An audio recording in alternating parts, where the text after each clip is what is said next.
آقا کریم صلی اللہ تعالی علیہ وسلم کی زندگی دیکھیں۔ آقا کریم صلی اللہ تعالی علیہ وسلم 40 سال تک خاموش رہے۔ 40 سال کے بعد نبوت و رسالت کا اعلان فرمایا۔ آقا کریم صلی اللہ علیہ وسلم کی اگر 40 سالہ زندگی کو آپ حضرات دیکھیں گے تو 40 سالہ زندگی میں اپنے غیر بھی کہتے تھے کہ محمد جھوٹ نہیں بولتے ہیں،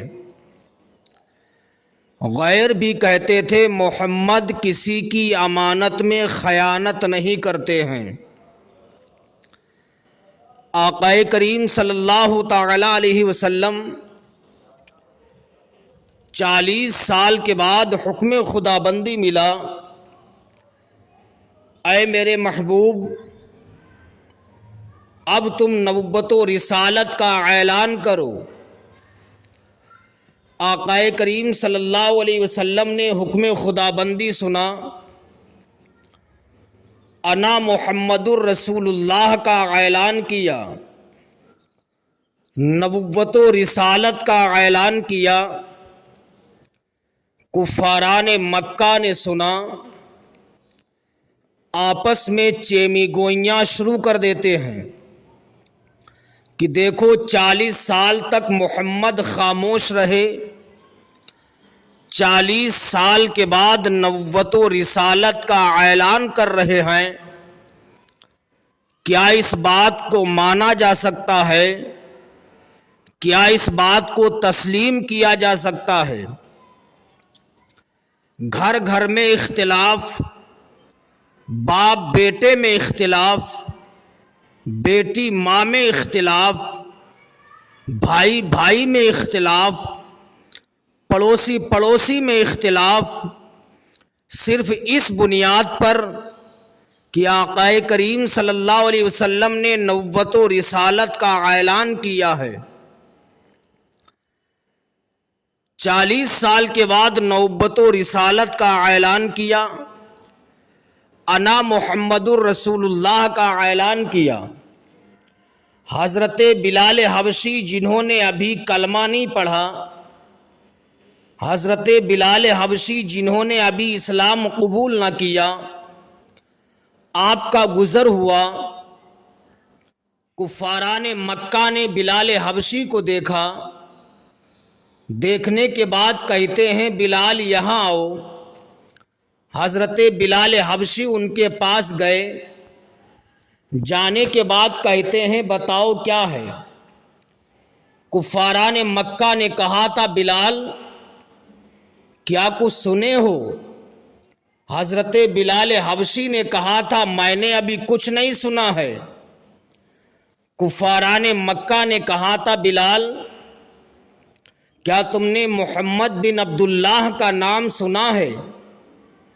حضرت بلال حبشی نے کہا تھا ہاں وہ محمد بن عبداللہ جنہوں نے نبوت و رسالت کا اعلان کیا ہے۔ کفاران مکہ نے کہا تھا ہاں بلال وہی محمد بن عبداللہ جنہوں نے نبوت و رسالت کا اعلان کیا ہے، کیا اس بات کو مانا جا سکتا ہے؟ کیا اس بات کو تسلیم کیا جا سکتا ہے؟ حضرت بلال حبشی نے کہا تھا اے کفاران مکہ بات ماننے کے قابل تو نہیں ہے، البتہ اگر محمد نے کہا ہے تو وہ جھوٹ نہیں بول سکتے ہیں۔ کفاران مکہ نے کہا تھا بلال تم نے یہ کیسے کہہ دیا کہ محمد جھوٹ نہیں بول سکتے ہیں؟ حضرت بلال حبشی نے کہا تھا اے کفاران مکہ یہ بتاؤ کیا تم نے محمد کی 40 سالہ زندگی کو نہیں دیکھا ہے؟ کیا تم نے محمد کی 40 سالہ ہسٹری کو پڑھا نہیں ہے؟ کفاران مکہ نے کہا تھا بلال کہو تم کہنا کیا چاہتے ہو؟ حضرت بلال حبشی نے کہا تھا اے کفاران مکہ یہ بتاؤ کیا 40 سالہ زندگی میں محمد جھوٹ بولے ہیں؟ کیا 40 سالہ زندگی میں محمد نے کسی کی امانت میں خیانت کی ہے؟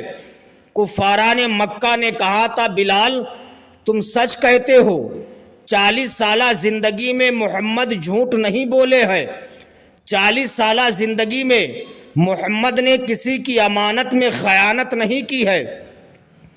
اس وقت حضرت بلال حبشی نے کہا تھا اے کفاران مکہ سنو، جو 40 سالہ زندگی میں جھوٹ نہ بولا ہو، جو 40 سالہ زندگی میں کسی کی امانت میں خیانت نہ کیا ہو، اگر وہ 40 سال کے بعد نبوت و رسالت کا اعلان کر رہا ہے تو ہمیں مان لینا چاہیے وہ 40 سال کے بعد بھی جھوٹ نہیں بول سکتا ہے۔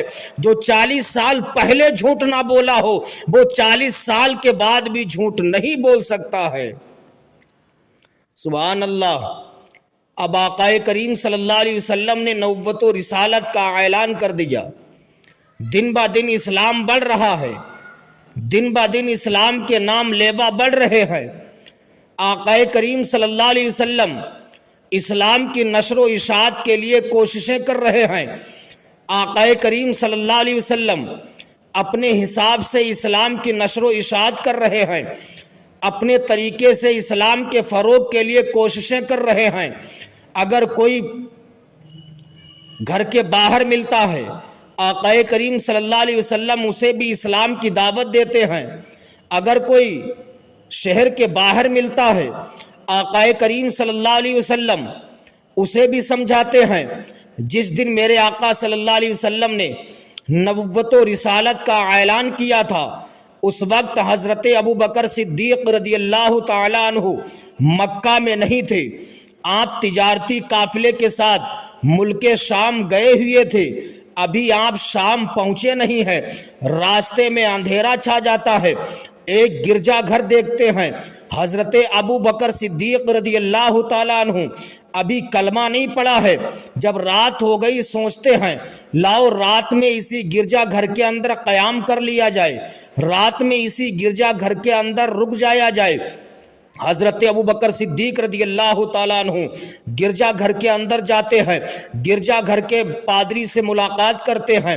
پادری نے ابو بکر صدیق کا چہرہ دیکھا، دیکھنے کے بعد پادری نے کہا اے ابو بکر تم ہمیں اجازت دو ہم تمہیں امیر المومنین کہیں، اے ابو بکر تم ہمیں اجازت دو ہم تمہیں خلیفۃ المسلمین کہیں، اے ابو بکر تم ہمیں اجازت دو ہم تمہیں سرکار کا یار غار کہیں۔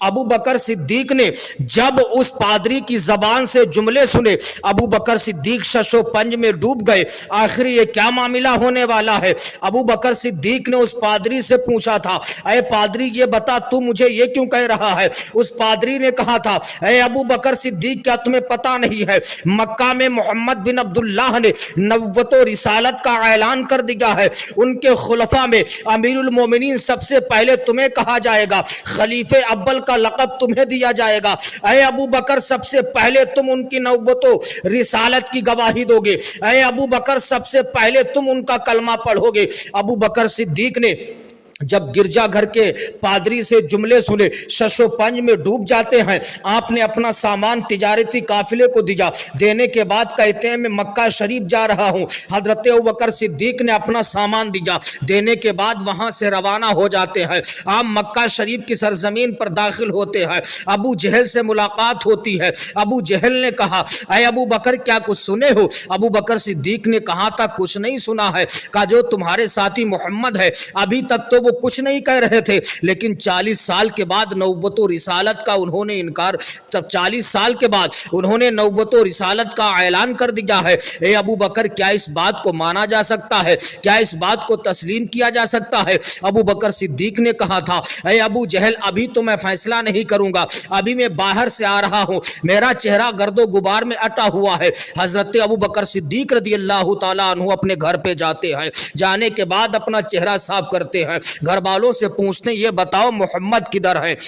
گھر والوں نے کہا اے ابو بکر یہ تو نہیں پتا محمد کدھر ہے، البتہ حالات ضرور برپا ہیں۔ ابو بکر صدیق نے پوچھا وہ کیا ہے؟ کہا گھر گھر کے اندر اختلاف ہے، بھائی بھائی میں اختلاف ہے، باپ بیٹے میں اختلاف ہے۔ ابو بکر صدیق نے کہا تھا ایسا کیوں؟ تو گھر والوں نے کہا اس لیے کہ محمد نے نبوت و رسالت کا اعلان کر دیا ہے۔ ابو بکر صدیق آقا کریم صلی اللہ علیہ وسلم کو تلاش کر رہے ہیں، لوگوں سے پوچھتے ہیں محمد کدھر گئے ہیں۔ اس دن آقا کریم صلی اللہ علیہ وسلم پہاڑی پر تشریف فرما دے، وہ میرے سرکار کی شان ہے۔ آقا کریم صلی اللہ علیہ وسلم جس راستے سے نکل رہے ہیں وہ راستہ خوشبو سے مہک رہا ہے، راستے میں بھینی بھینی خوشبو آ رہی ہے۔ ابو بکر صدیق اسی خوشبو کو محسوس کرتے ہوئے آقا کریم صلی اللہ علیہ وسلم کو تلاش کر لیتے ہیں۔ آقا کریم صلی اللہ علیہ وسلم ہرا پہاڑی پر تشریف فرما ہے، ابو بکر صدیق قریب جاتے ہیں، میرے سرکار نے ابو بکر صدیق کو آتے ہوئے دیکھا، ارشاد فرماتے ہیں اہلا و سہلا مرحبا،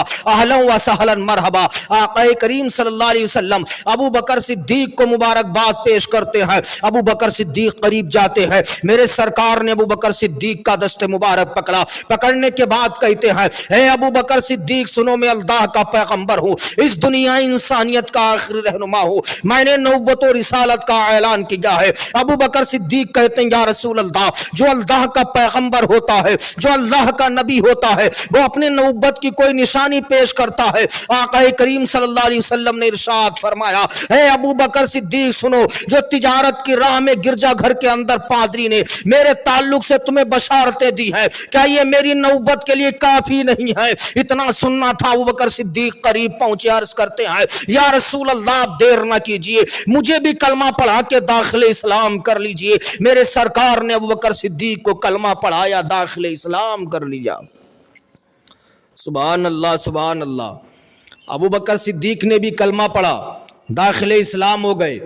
اب اسلام کے چاہنے والے دن با دن کلمہ پڑھ کے اسلام قبول کر رہے ہیں، صحابہ اپنے طریقے سے اسلام کی نشر و اشاعت کر رہے ہیں، آقا کریم صلی اللہ علیہ وسلم اپنے طریقے سے اسلام پھیلا رہے ہیں۔ 8ویں نمبر پر حضرت بلال حبشی کا نام آتا ہے۔ حضرت بلال حبشی کا بڑا دردناک واقعہ ہے۔ 8ویں نمبر پر حضرت بلال حبشی نے بھی کلمہ پڑھا۔ تقریر کے الفاظ نہیں، پیارے تاریخ کے الفاظ رکھ رہا ہوں۔ حضرت بلال حبشی امیہ بن خلف کے غلام تھے، آقا کریم صلی اللہ علیہ وسلم کا کلمہ پڑھا۔ امیہ بن خلف کو جب معلوم چلا، امیہ بن خلف بڑا بے دردی کے ساتھ مارا کرتا تھا۔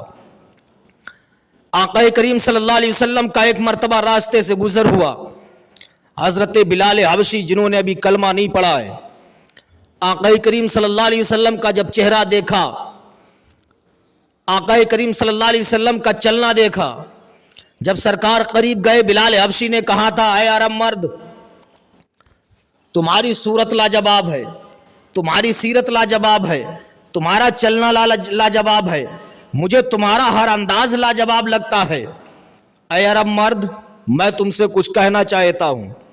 آقا کریم صلی اللہ علیہ وسلم نے ارشاد فرمایا کہو کیا کہنا چاہتے ہو؟ حضرت بلال حبشی نے کہا تھا اے عرب مرد میں کہنا یہ چاہتا ہوں، میں امیہ بن خلف کا غلام ہوں، وہ میرا آقا ہے، وہ مجھ سے دن بھر مزدوری کرواتا ہے، رات بھر چکیا چلواتا ہے، میں بھی انسان ہوں، میرا بھی دل کرتا ہے کہ میں بھی آرام کر لیا کروں، کہنا یہ چاہتا ہوں آپ جا کر کے میرے آقا سے سفارش کر دیجئے کہ وہ مجھ سے دن میں کام کروایا کرے، رات میں کام نہ کروایا کرے، میرا بھی دل کرتا آرام کر لیا کروں۔ اے عرب مرد کیا کروں، مجبور ہوں، میں غلام ہوں، دن بھر مزدوری کرواتا، رات بھر چکیا چلواتا، مجھے آرام کرنے کو نہیں دیتا ہے، اے عرب مرد چل کے تم سفارش کر دو۔ آقا کریم صلی اللہ علیہ وسلم نے ارشاد فرمایا اے نوجوان میں تمہاری سفارش تو نہیں کر سکتا ہوں، البتہ اتنا کر سکتا ہوں کہ رات بھر تم سویا کرنا، تمہاری جگہ پہ میں خود بخود چکیا چلا دیا کروں گا، تم سویا کرنا، تمہاری جگہ پہ چکیا میں چلا دیا کروں گا۔ بلال حبشی کو آقا کریم صلی اللہ علیہ وسلم نے تسلی و تشفی دی۔ رات کا وقت ہوا، حضرت بلال حبشی چکیے کے قریب گئے، چکیا چلانے لگے، دل میں خیال کرتے ہیں وہ عرب مرد جو مجھ سے وعدہ کر کے آیا تھا ابھی تک نہیں آیا۔ سوچ ہی رہے تھے، کیا دیکھتے ہیں کہ آقا کریم صلی اللہ علیہ وسلم تشریف فرما ہو گئے۔ ارشاد فرماتے بلال تم سو جاؤ۔ حضرت بلال حبشی سو گئے، آقا کریم صلی اللہ علیہ وسلم ان کی جگہ پر رات بھر چکیا چلاتے رہے۔ فجر کا وقت ہوا، آقا کریم صلی اللہ علیہ وسلم گھر سے باہر نکلے، دوسری رات ہوئی، پھر آقا کریم صلی اللہ علیہ وسلم چلے جاتے ہیں، حضرت بلال حبشی کو سلاتے، ان کی جگہ پہ خود ڈیوٹی دیتے ہیں۔ تیسری رات آتی، سرکار گئے، بلال حبشی کو سلا دیا، ان کی جگہ پہ خود چکیا چلاتے رہے۔ چوتھی رات، پانچویں رات، چھٹی رات، ساتویں رات، آٹھویں رات، یہاں تک کہ متواتر 40 راتوں تک آقا کریم صلی اللہ تعالی علیہ وسلم جاتے رہے، حضرت بلال حبشی کو سلاتے رہے، ان کی جگہ پہ خود چکیا چلاتے رہے۔ اللہ اکبر۔ اسلامی بھائیو، نبی کی سیرت دیکھو، آقا کریم صلی اللہ علیہ وسلم 40 راتوں تک خود نہیں سوئے، بلال حبشی کو سلاتے رہے۔ جب 40ویں رات آئی، بلال حبشی شش و پنج میں ڈوبے ہوئے ہیں۔ یہ نوجوان کون ہے جو 40 راتوں سے متواتر آتا ہے، مجھے سلاتا ہے، میری جگہ پہ خود چکیا چلاتا ہے، مجھے نہیں کام کرنے دیتا، مجھے سلاتا ہے۔ جب 40ویں رات آئی، آقا کریم صلی اللہ علیہ وسلم چکیا چلا کر کے جب جانے لگے، حضرت بلال حبشی سرکار کے قدموں پر گر گئے۔ گرنے کے بعد کہتے بلال کیا کہنا چاہتے ہو؟ حضرت بلال حبشی نے کہا تھا، اے عرب مرد تم اپنا نام بتا دو، تمہارا اخلاق و کردار لاجواب ہے، تمہاری صورت بھی لاجواب ہے، تمہاری سیرت بھی لاجواب ہے، اے عرب مرد مجھے اپنا نام تو بتا دو، آخر تم کون ہو جو 40 راتوں تک تم سوئے نہیں ہو، مجھ جیسے غلاموں کو سلاتے رہے ہو۔ آقا کریم صلی اللہ علیہ وسلم نے ارشاد فرمایا، اے بلال کیا تم نے محمد بن عبداللہ کا نام سنا ہے؟ حضرت بلال حبشی کہتے ہاں، وہ محمد بن عبداللہ جنہوں نے نبوت و رسالت کا اعلان کیا ہے۔ نبی فرماتے ہاں، میرا ہی نام محمد بن عبداللہ ہے، میں نے ہی نبوت و رسالت کا اعلان کیا ہے۔ اتنا کہنا تھا، بلال حبشی قدموں پر گر جاتے ہیں۔ گرنے کے بعد کہتے ہیں یا رسول اللہ اب دیر نہ کیجئے، مجھے بھی کلمہ پڑھا کے داخل اسلام کر لیجئے۔ سبحان اللہ۔ میرے سرکار صلی اللہ علیہ وسلم نے حضرت بلال حبشی کو کلمہ پڑھایا، داخل اسلام کر لیا۔ یہ شان ہے میرے سرکار کی۔ ادھر حضرت بلال حبشی رضی اللہ تعالیٰ عنہ نے کلمہ پڑھ کے اسلام قبول کیا۔ کچھ دنوں کے بعد امیہ بن خلف کو معلوم چل گیا، کیونکہ بلال حبشی رضی اللہ تعالیٰ عنہ نے جب کلمہ پڑھا تھا، اسلام پر عمل کرنا شروع کر دیا تھا، نمازیں بھی پڑھنے لگے تھے۔ ایک دن امیہ بن خلف کے غلام نے چپکے سے دیکھ لیا کہ بلال نماز پڑھ رہے۔ امیہ بن خلف کو جا کر کے بتایا، امیہ بن خلف آتا، بلال حبشی کو نماز پڑھتے ہوئے دیکھ لیا۔ قریب گیا، جانے کے بعد کہتا بلال تم غلام میرے ہو، نماز پڑھ رہے ہو، کیا تم نے اسلام قبول کر لیا؟ کیا تم نے کلمہ پڑھ لیا ہے؟ حضرت بلال حبشی نے کہا تھا، اے میرے آقا امیہ بن خلف سن لے، میں جھوٹ تو بول سکتا تھا، لیکن جس تاریخ سے میں نے محمد کا کلمہ پڑھ لیا ہے اس تاریخ سے میں نے جھوٹ بول نہیں چھوڑ دیا ہے۔ سبحان اللہ، سبحان اللہ۔ جب امیہ بن خلف کو پتا چلا کہ محمد کا کلمہ پڑھ لیا اور غلام میرا ہے، بہت ظلم و ستم کرتا تھا، بہت ظلم و ستم کرنے لگا، بہت ستانے لگا۔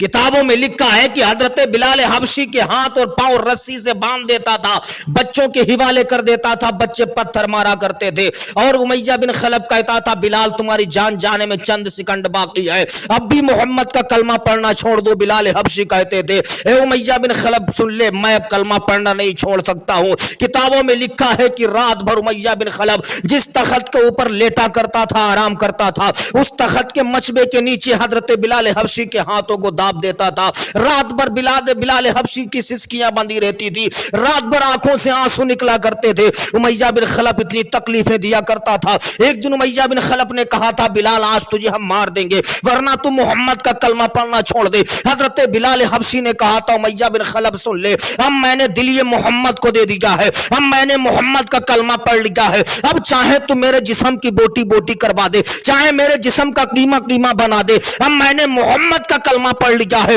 دنیا کی کوئی بھی طاقت مجھے کلمہ پڑھنے سے روک نہیں سکتی ہے۔ سبحان اللہ۔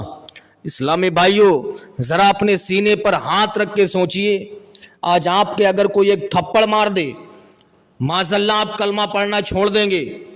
آپ کے کوئی ایک تھپڑ مار دے، آپ اسلام پر چلنا چھوڑ دیں گے؟ لیکن وہ صحابہ جنہوں نے اتنی اذیتیں برداشت کیں، اتنی تکلیفیں برداشت کیں، لیکن پھر بھی احد احد کی صدائیں زبان پر جاری رہا کرتی تھیں، پھر بھی کلمہ پڑھا کرتے تھے۔ یہ حضرت بلال حبشی رضی اللہ تعالیٰ عنہ ہیں۔ ایک مرتبہ امیہ بن خلف بڑا بے دردی کے ساتھ حضرت بلال حبشی کو مار رہا۔ حضرت ابوبکر صدیق رضی اللہ تعالیٰ عنہ کا گزر ہوا، دیکھا کہ امیہ بن خلف جنہوں نے کلمہ پڑھ لیا ہے، دیکھا کہ امیہ بن خلف حضرت بلال حبشی کو مار رہا ہے۔ حضرت بلال جنہوں نے کلمہ پڑھ کے اسلام قبول کر لیا ہے، حضرت ابوبکر صدیق نے دیکھا تو دیکھا نہ گیا، دوڑتے ہوئے سرکار کی بارگاہ میں پہنچے، عرض کرتے ہیں یا رسول اللہ، حضرت بلال جنہوں نے آپ کا کلمہ پڑھ لیا ہے، امیہ بن خلف بے دردی کے ساتھ مار رہا تھا، یا رسول اللہ بڑا تڑپا تڑپا کے مار رہا تھا، یا رسول اللہ مجھ سے دیکھا نہ گیا ہے، یا رسول اللہ میں چاہتا ہوں حضرت بلال حبشی کو خرید کر آزاد کر دوں۔ آقا کریم صلی اللہ علیہ وسلم نے ارشاد فرمایا، اے ابو بکر بلال کو خریدنے میں مجھے بھی شامل کر لو۔ اتنا کہنا تھا، حضرت ابو بکر صدیق دوڑتے ہوئے جاتے ہیں، ارشاد فرماتے ہیں، اے امیہ بن خلف تو اپنے غلام کو مار رہا ہے، کیا اسے بیچے گا بھی؟ تو امیہ بن خلف نے کہا تھا، اے ابو بکر تم اس غلام کو خرید کے کیا کرو گے؟ حضرت بلال حبشی نے کہا تھا، تمہیں اس سے کیا مطلب، بیچنا ہے تو بتاؤ۔ امیہ بن خلف نے کہا تھا بیچوں گا لیکن 2000 دینار لوں گا۔ حضرت ابوبکر صدیق نے 2000 دینار دیے، دینے کے حضرت ابوبکر صدیق نے 2000 دینار دیے، امیہ بن خلف نے 2000 دینار لے کر کے حضرت بلال حبشی کو آزاد کر دیا۔ جب حضرت بلال حبشی کو آزاد کیا تھا، حضرت بلال حبشی دوڑتے ہوئے سرکار کی بارگاہ میں پہنچے، عرض کرتے ہیں یا رسول اللہ جب تک بکے نہ تھے تو کوئی پوچھتا نہ تھا، حبیبی یا رسول اللہ تم نے مجھے خرید کے انمول کر دیا۔ سبحان اللہ۔ بہت مصیبتوں کے ساتھ اسلام پھیلا ہے، صحابہ نے اپنے شکم پر پتھر باندھے ہیں، کئی دنوں تک صحابہ کرام علیہم الرضوان بھوکے رہے ہیں، تب جا کے ہم اور آپ تک اسلام پھیلا ہے۔ ذرا اندازہ لگائیے، آقا کریم صلی اللہ علیہ وسلم کی سیرت پڑھیے تو معلوم چلے گا مصطفیٰ کریم نے اسلام پھیلانے کے لیے کتنی کوششیں کی ہیں۔ مصطفیٰ جان رحمت صلی اللہ علیہ وسلم کا اخلاق و کردار ہی ایسا تھا کہ صحابہ اپنے طریقے سے اسلام پھیلا رہے ہیں، صحابہ اپنے طریقے سے لوگوں کو کلمہ پڑھوا رہے ہیں، آقا کریم صلی اللہ علیہ وسلم اپنے طریقے سے اسلام کی نشر و اشاعت کر رہے ہیں۔ میرے سرکار صلی اللہ علیہ وسلم کا جو بھی اخلاق و کردار دیکھا کرتا تھا وہ خود بخود کلمہ پڑھ کے داخل اسلام ہو جایا کرتا تھا۔ سرکار کا جو کردار دیکھتا تھا وہ کلمہ پڑھ کے خود داخل اسلام ہو جایا کرتا تھا، سرکار کا کردار ہی ایسا تھا۔ ایک مرتبہ آقا کریم صلی اللہ علیہ وسلم مدینہ شریف کی گلی سے نکلے، دیکھا کہ چند بچے کھیل رہے ہیں، آقا کریم صلی اللہ علیہ وسلم ان بچوں کے پاس گئے، بچوں نے سرکار کا دامن پکڑا، پکڑنے کے بعد بچے کہتے ہیں یا رسول اللہ آج آپ ہمیں کھجوریں کھلاؤ۔ آقا کریم صلی اللہ علیہ وسلم کو جو بچے آتے ہوئے دیکھتے تھے تو بچے سرکار کے قریب پہنچ جاتے تھے، سرکار سے سوال کرتے تھے، اس لیے کہ آقا کریم صلی اللہ علیہ وسلم سے بچے جو بھی مانگتے تھے میرے سرکار بچوں کو وہ کھلا دیا کرتے تھے۔ بچے جو سرکار سے طلب کرتے تھے آقا کریم صلی اللہ علیہ وسلم بچوں کو وہ چیز عطا کر دیا کرتے تھے۔ بچے قریب آئے، آنے کے بعد میرے سرکار کا دامن پکڑا، پکڑنے کے بعد کہتے ہیں یا رسول اللہ آج آپ ہم کو کھجوریں کھلاؤ۔ آقا کریم صلی اللہ علیہ وسلم نے ارشاد فرمایا بچوں سنو میرے پاس کھجوریں نہیں ہیں ورنہ کھلا دیتا۔ بچے کہتے ہیں یا رسول اللہ تو خرید کے کھلا دو۔ میرے سرکار نے فرمایا بچوں سنو میرے پاس درہم و دینار بھی نہیں ورنہ خرید کے کھلا دیتا۔ اب بچے کہتے ہیں یا رسول اللہ جب تک آپ ہمیں کھجوریں کھلائیں گے نہیں ہم آپ کو یہاں سے آگے نہیں جانے دیں گے۔ مصطفیٰ جان رحمت کا کردار دیکھیے، مصطفیٰ جان رحمت کا اخلاق دیکھیے۔ بچے کہتے یا رسول اللہ جب تک آپ ہمیں یہاں سے جانے نہیں دیں، ہمیں آپ کھجوریں نہیں کھلائیں گے، ہم آپ کو یہاں سے جانے نہیں دیں گے۔ آقائے کریم صلی اللہ علیہ وسلم ان بچوں کی تسلی و تشفی کے لیے بیٹھ گئے، بچوں کی دلجوئی کے لیے بیٹھ گئے۔ بچوں نے میرے سرکار کو ایسے گھیر لیا جیسے شمع کے قریب پروانے اکٹھے ہو جاتے ہیں۔ آقائے کریم ارشاد فرماتے بچوں میرے پاس کھجوریں نہیں ہے ورنہ کھلا دیتا، درہم و دینار بھی نہیں ہے ورنہ خرید کے کھلا دیتا۔ بچے کہتے یا رسول اللہ اب ہم نے ضد کر لی ہے، جب تک آپ سے کھجوریں کھائیں گے نہیں یہاں سے آپ کو جانے نہیں دیں گے۔ سرکار تشریف فرما ہے۔ میرے اسلامی بھائیوں، میرے سرکار کا اخلاق و کردار دیکھیے۔ سرکار بیچ میں تشریف فرما ہے۔ کچھ دیر کے بعد امیر المومنین سیدنا عمر بن خطاب کا گزر ہوا۔ حضرت عمر بن خطاب نے دیکھا کہ بچوں نے سرکار کا راستہ روک لیا، بچے سرکار کو گھیرے ہوئے ہیں۔ امیر المومنین سیدنا عمر بن خطاب سے دیکھا نہ گیا، بچوں کے پاس جا کر کے بچوں کو ڈانٹنا شروع کیا، بچوں کو ڈانٹ رہے۔ میرے سرکار صلی اللہ علیہ وسلم نے دیکھا کہ عمر بن خطاب بچوں کو ڈانٹ رہے۔ نبی نے فرمایا عمر بچوں کو مت ڈانٹو، ان کا دل بڑا کمزور ہوتا ہے، ان کا دل بڑا نازک ہوتا ہے، ان کا دل بڑا نازک ہوتا ہے۔ سرکار نے اتنا فرمایا، امیر المومنین سیدنا عمر بن خطاب اپنے دل میں کہتے ہیں یا اللہ تیرے محبوب کا کردار کتنا اچھا ہے۔ حضرت عمر فاروق اعظم نے دل میں کہا یا اللہ تیرے محبوب کا کردار کتنا اچھا ہے۔ کافی دیر تک سرکار بیٹھے رہے، پھر نبی نے فرمایا بچوں سنو، میرے پاس کھجوریں نہیں ورنہ کھلا دیتا، درہم و دینار نہیں ورنہ خرید کے کھلا دیتا۔ بچوں اگر تمہیں کھجوریں کھانا ہے تو چلیے کسی دکاندار کے پاس مجھے فروخت کر دینا، مجھے بیچ دینا، میرے عوض میں میرے بدلے میں کھجوریں کھا لینا۔ سبحان اللہ سبحان اللہ، بھوکے رہتے تھے اوروں کو کھلا دیتے تھے۔ کیا شان ہے مصطفیٰ کریم کی۔ سرکار نے فرمایا بچوں سنو، مجھے بیچ دینا، میرے بدلے میں کھجوریں کھا لینا۔ اب وہ بچے تھے، بچے مصطفیٰ جان رحمت کو بیچنے کے ارادے سے لے کر کے چل دیے۔ نبی اٹھے، بچے اٹھے، نبی چلے، بچے چلے، میرے سرکار چل رہے ہیں، مسکرا رہے ہیں۔ کوئی بچہ کہتا یا رسول اللہ ہم آپ کو بیچ کے 5 کھجوریں کھائیں گے، کوئی کہتا یا رسول اللہ ہم آپ کو فروخت کر کے 7 کھجوریں کھائیں گے، کوئی کہتا یا رسول اللہ ہم آپ کو بیچ کے 9 کھجوریں کھائیں گے۔ سرکار مسکراتے ہوئے چل رہے ہیں، بچوں کی باتیں سنتے سرکار مسکرا رہے ہیں۔ میرے سرکار دکاندار کے پاس گئے، جانے کے بعد کہتے دکاندار سن لے، یہ بچے ہم سے کھجوریں کھانا چاہتے ہیں، میرے پاس کھجوریں نہیں ورنہ انہیں کھلا دیتا، میرے پاس درہم و دینار نہیں ہے ورنہ خرید کے کھلا دیتا۔ اے دکاندار سن لے، تو مجھے خرید لے، میرے بدلے میں ان بچوں کو کھجوریں کھلا دے۔ اب وہ دکاندار اللہ کے پیغمبر کا چہرہ دیکھتا ہے، دکاندار کہتا ہے یا رسول اللہ یہ دکان بھی آپ کی ہے، دکاندار بھی آپ کا ہے۔ دکاندار نے کہا یا رسول اللہ یہ دکان بھی آپ کی ہے، دکاندار بھی آپ کا ہے۔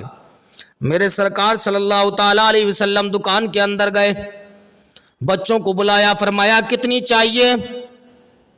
کسی نے 5 مانگی، کسی نے 7، کسی نے 9، کسی نے 11، کسی نے 13، کسی نے 15، کسی نے 17۔ جس بچے کی جتنی مرضی آئی اتنی کھجوریں مانگ لی۔ میرے سرکار صلی اللہ علیہ وسلم نے اتنی کھجوریں اس بچے کو دے دی جس بچے نے جتنی کھجوریں طلب کی۔ اب بچوں نے کھجوریں کھانا شروع کیا، اور جب بچے چلنے لگے کیا دیکھتے ہیں کہ سامنے امیر المومنین عمر بن خطاب کھڑے ہوئے ہیں۔ بچوں نے عمر بن خطاب کو دیکھا تو بچے قریب گئے، جانے کے بعد کہتے ہیں اے عمر تم کہہ رہے تھے سرکار کو جانے دو، تم ہمیں ڈانٹ رہے تھے۔ اے عمر سن لو، ہم بچے ضرور ہیں لیکن ہمیں یہ معلوم ہے جس نے اللہ کے رسول کا دامن پکڑ لیا ہے اس نے جو مانگا ہے وہی پایا ہے۔ حبیبی یا رسول اللہ، اللہ نے آپ کو وہ مقام و مرتبہ عطا کیا، اللہ نے آپ کو وہ اختیار دیا، خالق کل نے آپ کو مالک کل بنا دیا۔ خالق کل نے آپ کو مالک کل بنا دیا، دونوں جہاں ہیں آپ کے قبضہ و اختیار میں۔ حضرات، میرے سرکار کا اخلاق ہی ایسا تھا، ایک سے ایک لہیم و شہیم میرے سرکار کو دیکھ کر کے کلمہ پڑھ کے داخل اسلام ہو رہے ہیں۔ آقا کریم صلی اللہ علیہ وسلم ایک مرتبہ راستے سے نکلے، کیا دیکھا کہ چند بچے ایک درخت کے نیچے کھڑے ہوئے کھیل رہے۔ آقا کریم صلی اللہ علیہ وسلم ان بچوں کے قریب گئے، جانے کے بعد سرکار نے بچوں کو سلام کیا۔ سبحان اللہ، سبحان اللہ۔ آقا کریم صلی اللہ علیہ وسلم نے بچوں کو سلام کیا، سرکار نکل گئے۔ دوسرے دن میرے سرکار کا گزر ہوا، دیکھا بچے کھیل رہے، سرکار بچوں کے قریب گئے، جا کر کے پھر سلام کیا، سرکار نکل گئے۔ ادھر بچے آپس میں مشورہ کرتے ہیں، یار کل اللہ کے رسول کا گزر ہوا تھا، انہوں نے ہمیں پہلے سلام کیا تھا، پرسوں نکلے تھے تب بھی پہلے سلام کیا تھا، ہمیں چاہیے کہ ہم اللہ کے رسول کو کل سے پہلے سلام کریں گے۔ اس لیے اسلامی بھائیوں، ایک دوسرے کو سلام کیا کرو، اس لیے سلام کرنے سے کتابوں میں لکھا ہے سلام کرنے سے محبت بڑھتی ہے، جو سلام میں پہل کرے گا، جو سلام پہلے کرے گا اسے نیکیاں زیادہ ملیں گی۔ سبحان اللہ۔ سلام کو عام کیجئے، سلام کرنے سے محبتیں بڑھتی ہیں۔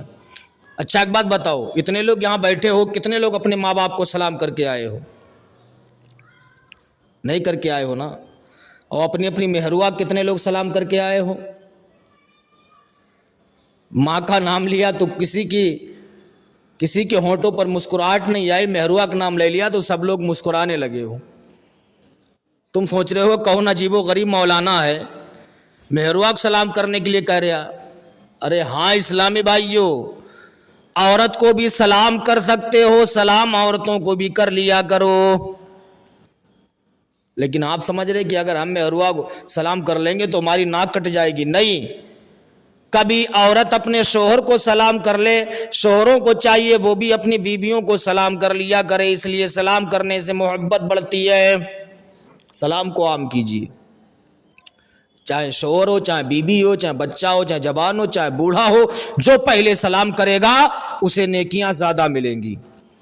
بچے مشورہ کرتے، یار سرکار 2 دن نکلے ہیں، ہمیں پہلے سلام کیا، اگر کل سرکار کا گزر ہوگا تو ہم اللہ کے رسول کو پہلے سلام کریں گے۔ بچہ مشورہ کر ہی رہے تھے، ایک بچے نے کہا ہم اللہ کے رسول کو اس وقت پہلے سلام کریں گے جب اللہ کے رسول پہلے سلام کرنے کا ہمیں موقع ہی نہیں دیتے ہیں۔ ہم انہیں پہلے سلام کیسے کر سکتے ہیں جب اللہ کے رسول ہمیں پہلے سلام کرنے کا موقع ہی نہیں دیتے ہیں؟ بچوں نے کہا کچھ بھی ہو جائے، کل سرکار کا جب گزر ہوگا ہم پہلے سلام کریں گے۔ تیسرے دن میرے سرکار کا گزر ہوا، بچے درخت کے نیچے کھڑے کھیل رہے تھے، آقا کریم کو آتے ہوئے دیکھا، بچے درخت سے ہٹ جاتے ہیں، جھاڑیوں میں جا کر کے چھپ جاتے ہیں، میرے سرکار گئے درخت کے نیچے کھڑے ہو جاتے ہیں، اب بچے جھاڑیوں سے نکلتے ہیں، میرے سرکار کو دیکھ کے کہتے ہیں الصلاۃ والسلام علیکہ یا رسول اللہ، الصلاۃ والسلام علیکہ یا حبیب اللہ، الصلاۃ والسلام علیکہ یا نبی اللہ۔ اب بچوں نے سرکار کو پہلے سلام کیا، کرنے کے بعد بچوں نے سرکار کا ہاتھ پکڑا، پکڑنے کے بعد کہتے ہیں یا رسول اللہ، کل آپ نکلے تھے ہمیں پہلے سلام کیا تھا، پرسوں آپ نکلے تھے پہلے سلام کیا تھا، یا رسول اللہ آج آپ نے ہمیں پہلے سلام کیوں نہیں کیا؟ نبی فرماتے بچوں سنو، میں چاہتا تمہیں آج بھی پہلے سلام کر لیتا، لیکن اس لیے میں نے سلام تمہیں پہلے نہیں کیا کہ میں اللہ کا پیغمبر ہوں۔ کل تم نے آپس میں مشورہ کیا تھا کہ ہم اللہ کے رسول کو پہلے سلام کریں گے، اے بچوں سنو، میں چاہتا آج بھی تمہیں پہلے سلام کر لیتا، لیکن اس لیے تمہیں پہلے سلام نہیں کیا کہ میں اللہ کا پیغمبر ہوں، میں اللہ کا محبوب ہوں، میں اس دنیا میں کسی کا دل توڑنے کے لیے نہیں آیا ہوں بلکہ ٹوٹے ہوئے دلوں کو محبت سے جوڑنے کے لیے آیا ہوں۔ سبحان اللہ۔ ایسا کردار تھا میرے سرکار صلی اللہ علیہ وسلم کا، جو بھی سرکار کو دیکھتا تھا کہنے پر مجبور ہو جاتا تھا کہ محمد کی طرح میں نے کسی کو خوبصورت دیکھا ہی نہیں ہے، جتنا حسین اللہ نے ان کو بنایا ہے اتنا خوبصورت اللہ نے کسی کو بنایا ہی نہیں، اور بے شک یہ حق ہے، ثانی مصطفیٰ کوئی ہے ہی نہیں، اللہ نے اپنے محبوب کی طرح کسی کو بنایا ہی نہیں۔ اس لیے اسلامی بھائیوں، دل لگانا ہے تو اللہ کے محبوب سے دل لگاؤ جو اللہ کا بھی محبوب ہے، اس سے دل لگاؤ جو اللہ کا بھی محبوب ہے۔ شان دیکھیے آقا کریم صلی اللہ علیہ وسلم کی۔ یہودیوں کے بہت بڑے عالم ہیں جن کا نام حضرت عبداللہ بن سلام ہے، قسم کھائی تھی کہ معاذ اللہ کبھی محمد کو نہیں دیکھوں گا، قسم کھائی تھی کبھی محمد کے قریب نہیں جاؤں گا۔ ایک دن میرے سرکار جا رہے تھے، ادھر سے عبداللہ بن سلام آ رہے تھے، یہودیوں کے بہت بڑے عالم ہیں، قسم کھائی ہے کہ محمد کو دیکھوں گا نہیں۔ ادھر سے سرکار جا رہے ہیں، ادھر سے عبداللہ بن سلام آ رہے۔ عبداللہ بن سلام نے دیکھا کہ راستہ بھی چینج نہیں کر سکتے، راستہ تبدیل بھی نہیں کر سکتے، کوئی دوسرا راستہ ہے ہی نہیں، جائیں کدھر؟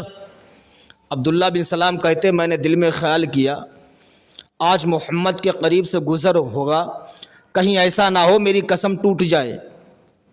عبداللہ بن سلام کہتے ہیں جب میں محمد کے قریب پہنچنے والا تھا میں نے اپنا رومال لیا، اپنے چہرے پر ڈال لیا تاکہ میں محمد کو نہ دیکھ سکوں۔ قسم کھائی ہے نا کہ محمد کو میں نہ دیکھوں، قسم کھائی ہے۔ عبداللہ بن سلام نے اپنے چہرے پر رومال ڈال لیا تاکہ محمد کو دیکھوں نہ۔ عبداللہ بن سلام کہتے میں جو ہی نبی کے قریب گیا، محمد کے قریب گیا، میرے دل کے اندر خیال آیا اے عبداللہ بن سلام چپکے سے محمد کو دیکھ لے، یہاں تو اور محمد ہے، تیسرا تو کوئی نہیں ہے، چپکے سے دیکھ تو لے محمد کی، تو نے بڑا تعریفیں سنی ہے، آج دیکھ تو لے محمد ہیں کیسے۔ سبحان اللہ سبحان اللہ۔ عبداللہ بن سلام دل میں خیال کرتے ہیں یہاں پہ تو ہے اور محمد تیسرا کوئی نہیں۔ حضرت عبداللہ بن سلام جب نبی کے قریب پہنچ گئے، عبداللہ بن سلام نے نہ آؤ دیکھا نہ تاؤ، اپنے چہرے سے رومال ہٹایا۔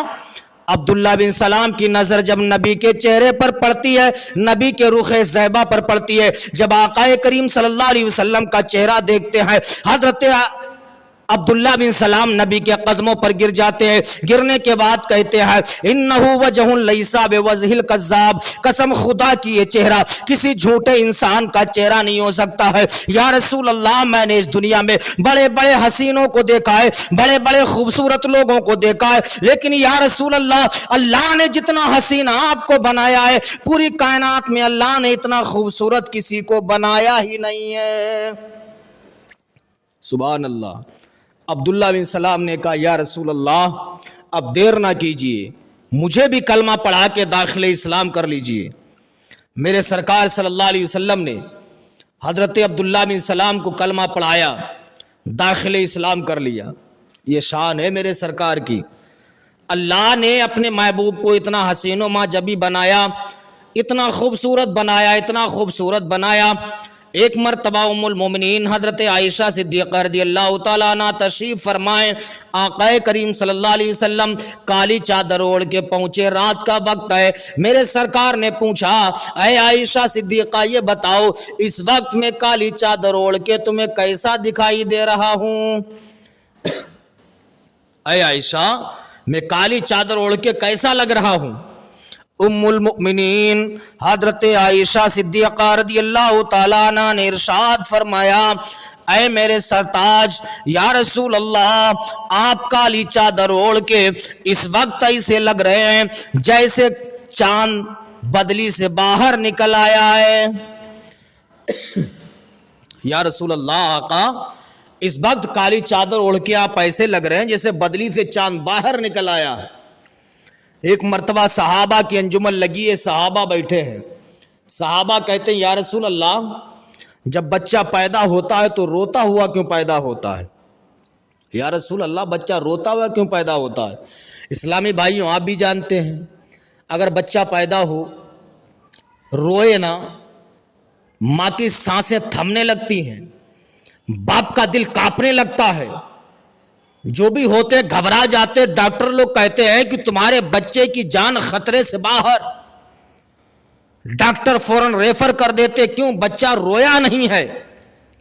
صحابہ کہتے ہیں یا رسول اللہ بچہ روتا ہوا کیوں پیدا ہوتا ہے؟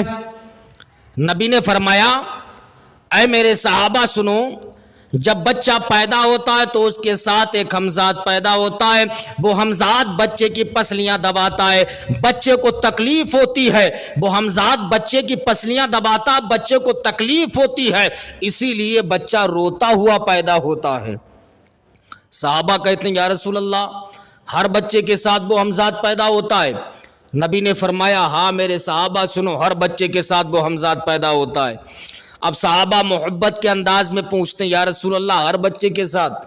نبی نے فرمایا ہاں ہر بچے کے ساتھ۔ صحابہ کہتے ہیں یا رسول اللہ ہر بچے کے ساتھ؟ نبی فرماتے ہیں میرے صحابہ سنو، ہاں ہر بچے کے ساتھ وہ ہمزاد پیدا ہوتا ہے۔ صحابہ کہتے ہیں یا رسول اللہ کیا آپ کے ساتھ بھی وہ ہمزاد پیدا ہوا؟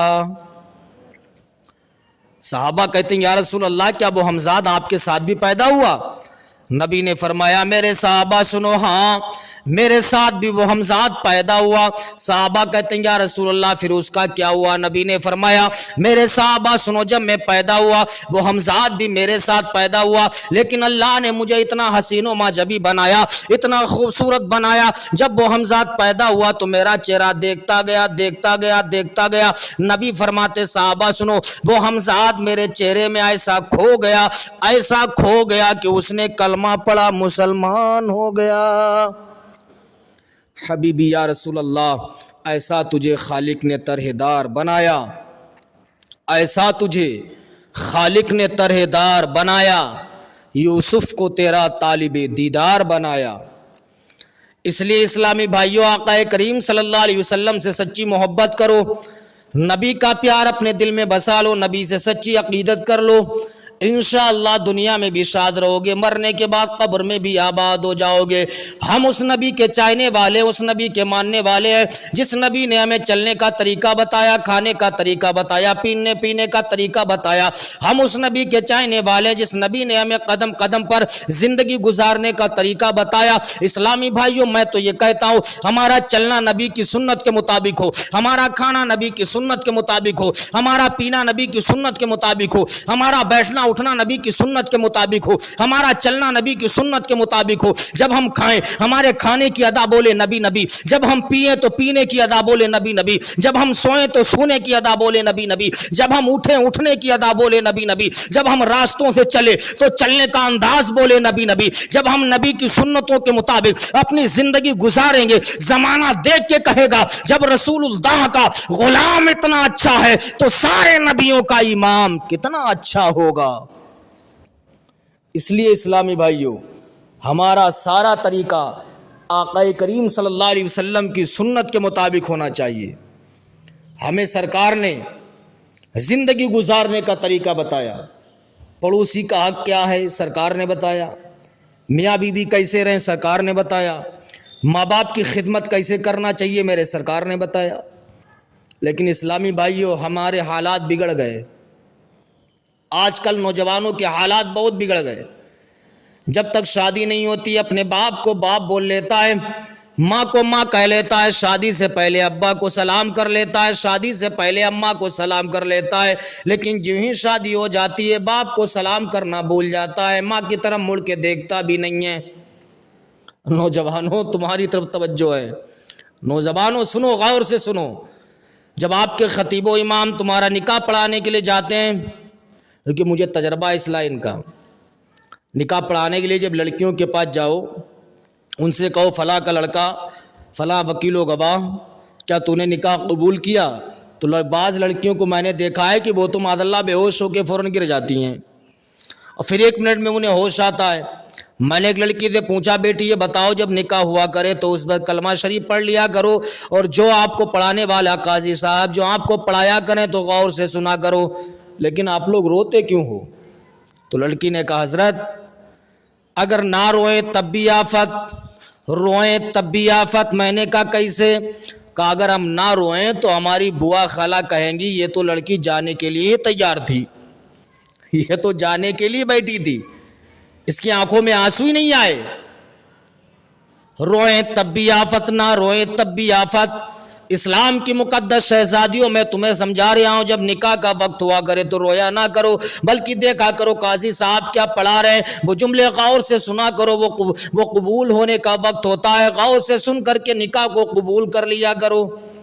لڑکیاں تو ٹائم لگاتی ہیں، لیکن نوجوانوں تم جہاں قاضی صاحب آپ کے پاس پہنچے قبول کروانے کے لیے، تو کہتے فلاں کی لڑکی اتنا مہر کیا تو نے قبول کیا؟ نوجوان فوراً کہتا ہے قبول ہے قبول ہے قبول ہے، لیکن دل میں ہے آجی سے ابا اماں دور ہے دور ہے دور ہے۔ بتاؤ ہے یا نہیں؟ شادی سے پہلے ابا کو ابا کہہ لیتے ہو، شادی کے بعد اماں کو اماں نہیں کہہ پاتے ہو، لیکن شادی کے بعد ایک ہی رات میں نہ جانے تمہاری عورت نے تمہیں کون سی گھٹی پلا دی، باپ کی طرف تم دیکھتے نہیں ہو، ماں کی طرف دیکھ نہیں رہے ہو، ایک ہی ہفتے میں تمہاری عورت نے تمہارا چولہا الگ کروا دیا۔ ذرا سوچئے، ماں ہے ماں، جس نے کم و بیش 9 مہینے تک تمہیں اپنے پیٹ میں رکھا ہے، 2 سال تک اپنی چھاتیوں کا تمہیں دودھ پلایا ہے، تمہارے لیے طرح طرح کی پریشانیاں برداشت کی ہیں، آج تم اپنی ماں کی طرف مڑ کے نہیں دیکھ رہے ہو۔ یہ باپ ہے جس نے تمہیں چلنے کا طریقہ بتایا، تمہاری انگلی پکڑ کے تمہیں چلایا پھرایا کرتا تھا، دکانوں پہ لے جا کر کے تمہیں چیزیں دلایا کرتا تھا۔ یہ وہ باپ ہے جس نے تمہارے لیے مکان بنایا، بلڈنگیں بنائی، رات و دن مزدوری کر کے تمہارے لیے مکان کھڑا کیا، لیکن جب تمہیں سہارا بننا تھا بڑھاپے کا، تم نے اپنے باپ کی طرف مڑ کے دیکھنا بھی پسند نہ کیا۔ ذرا سوچو نوجوانوں، آقا کریم صلی اللہ علیہ وسلم ارشاد فرماتے الجنت تحت اقدام الامہات، جنت ماؤں کے قدموں کے نیچے ہے، باپ اس کا دروازہ ہے۔ ماں کو بھی راضی کرو، باپ کو بھی راضی کرو۔ اسلامی بھائیوں، جلسے کراتے ہو، جلسوں سے پیغام لے کے جایا کرو کہ نبی سے سچا عشق جبھی ہوگا جب اپنے ماں باپ سے سچا پیار کرو گے۔ اس لیے تمہاری جنت خانے کعبہ کے صحن میں نہیں ہے، تمہاری جنت مسجدوں میں نہیں ہے، تمہاری جنت تمہاری ماں کے قدموں کے نیچے ہے۔ اپنی ماں کو راضی کر لے، اپنے باپ کو راضی کر لے، اللہ تجھ سے راضی ہو جائے گا۔ ماں باپ کی رضا میں رب کی رضا ہے، ماں باپ کو راضی کر لو، اللہ راضی ہو جائے گا۔ سرکار کا کردار تو دیکھیے، سرکار کا طریقہ تو دیکھیے۔ ایک صحابی رسول آقا کریم صلی اللہ علیہ وسلم کی بارگاہ میں حاضر ہوئی، عرض کرتے ہیں یا رسول اللہ، میں نے اپنے ماں باپ کو پیدل 7 حج کروائے ہیں، یا رسول اللہ کیا میں نے اپنی ماں کا حق ادا کر دیا ہے؟ کتنے حج کروائے ہیں؟ 1 2 نہیں، 7 حج پیدل کروائے، 7 حج پیدل کروائے۔ صحابی کہتے ہیں یا رسول اللہ میں نے 7 حج پیدل کروائے ہیں، کیا میں نے اپنی ماں کا حق ادا کر دیا ہے؟ نبی فرماتے ہیں تم ماں کا حق ادا کرنے کی بات کرتے ہو، سن لو، جو تمہاری پیدائش کے وقت تمہاری ماں کو ایک درد کا جھٹکا لگا تھا، ابھی تک تم نے ایک جھٹکے کا، تو ابھی تک تم نے درد کا، جو درد تمہاری پیدائش کے وقت تمہاری ماں کو جو ایک درد کا جھٹکا لگا تھا، ابھی تم نے اس جھٹکے کا حق نہیں ادا کر پایا ہے۔ تو سوچئے کیا ماں باپ کا حق ادا کر سکتے ہو؟ نہیں۔ بڑھاپے کا سہارا بنیے، ماں باپ کی خدمت کرتے رہیے، انشاءاللہ ہر میدان میں تم کامیاب ہو جاؤ گے، اللہ ہر میدان میں تمہیں کامیابی دے گا۔ آقا کریم صلی اللہ علیہ وسلم ارشاد فرماتے ہیں بڑا مقدر والا ہے وہ شخص جس نے اپنے ماں باپ کا بڑھاپا پایا، ان کی خدمت کر لیا، اور بڑا نکما ہے وہ شخص جس نے اپنے ماں باپ کا بڑھاپا پایا، ان کی خدمت نہ کر سکا۔ ماں باپ کا بڑھاپا پایا پھر بھی ماں باپ کی خدمت نہیں کر پا رہے ہو، ذرا سوچئے، یہ تمہاری وہ ماں ہے، وہ باپ ہے جس ماں نے 8 بچوں کو پال لیا ہے، 4 بچوں سے ایک ماں نہیں پالی جا رہی ہے، 4 بچے ایک ماں کو کھانا نہیں کھلا پا رہے ہیں۔ ذرا سوچئے، ماں نے 8 بچوں کو پال لیا، 4 بچوں کو ماں نے پال لیا، ان کی پرورش کی، تربیت کی، تمہاری خاطر طرح طرح کی پریشانیاں برداشت کی، لیکن آج 4-5 بھائیوں سے مل کر کے ایک ماں کو کھانا نہیں دیا جا رہا، ایک باپ کو کھلایا پلایا نہیں جا رہا۔ ذرا اپنے سینے پہ ہاتھ رکھ کے سوچئے، کہنے والے نے کہا جب ہم ماں کی دعا لے کر گھر سے نکلتے ہیں محسوس یہ ہوتا ہے کہ جنت میں ٹہلتے ہیں۔ تو یہ ماں ہے، ماں کی طرح کسی کے سینے میں دل نہیں ہے، باپ کی طرح کسی کا کلیجہ نہیں ہے۔ تو اپنے ماں باپ کو راضی کر لو، ہر میدان میں اللہ تمہیں کامیابی دے دے گا۔ بزرگان دین کی بارگاہ میں جاتو بے شک جاؤ، جانا مستحب ہے، اور بے شک اللہ والوں کے دیار میں دعائیں قبول ہوتی ہیں، دعائیں تو وہیں قبول ہوتی جہاں کوئی اللہ کا نیک مقبول بندہ ہو۔ اجمیر شریف جاتو بے شک دعائیں مانگو، دعائیں قبول ہو یا نہ قبول ہو کوئی گارنٹی نہیں،